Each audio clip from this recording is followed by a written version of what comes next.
Hello, welcome to my how to use WeChat video. I'm going to warn you, I'm going to go kind of fast because I don't want it to be really long. But if you have any questions, feel free to comment or send me a message and I'll help any way I can. I'd like to introduce you to my mom, who I call Mama Jamma. She let me set up a WeChat account on her phone for this tutorial. Thanks, Mama Jamma! First things first, go to your app store and download the WeChat app. It looks like this. After you download the app, it's going to ask you if you want to allow notifications. I'm going to go ahead and click allow, and then it will have you put in the phone number you are wanting to use for the account.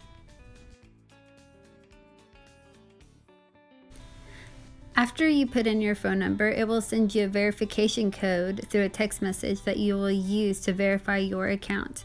Then you can go through the steps to start creating your profile. WeChat will ask for access to your address book so it can search through other WeChat users through your contact list. I'm the only person in my mom's contact list that has WeChat. As you can see, there I am. She is able to add me through this function.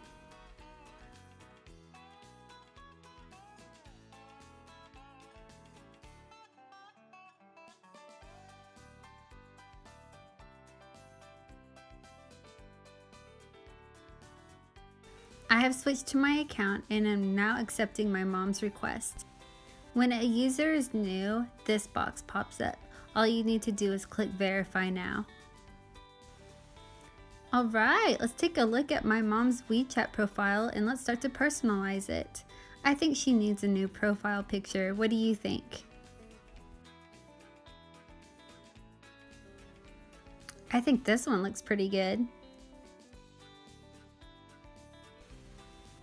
Now I'm just going to go through and edit some of those little details such as gender and region. One of the ways people search for other WeChat users is by WeChat ID. Here I'm editing her WeChat ID so she can be easily found.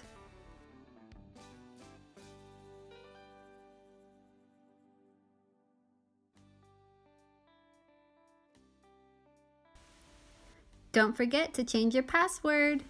Now I am back on my own profile so we can just take a look.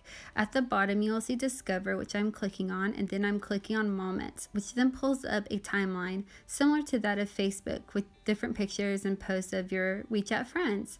Up in the top right hand corner you will see a camera where you can upload your own moment. Also, if you hold down on it for about 3 seconds, you can then just pull up a text box if you're not wanting to upload an actual picture and you're just wanting to write a little status.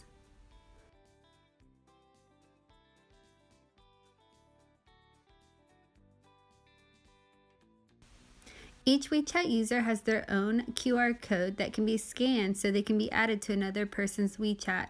Many teachers hold this code up in class so a parent can actually scan it through the classroom portal. To scan a QR code, go to Discover, Scan QR Code, and there you go. You just need to line up the box with the actual QR code. Obviously, this is not a real one.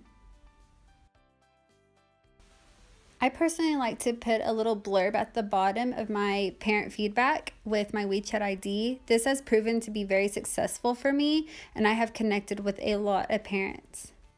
I forgot to add at the beginning of this video that right after you set up your WeChat account, it's going to have you do a couple of things to make sure that you're not a bot, such as putting in a puzzle piece and things like that. This is completely normal, so do not worry. I know this video is kind of quick, but I hope you still found it helpful. If you want to know why I absolutely love using WeChat as a VIP kid teacher, please check out my other WeChat video, which I will leave the link in the description, and please give this video a thumbs up.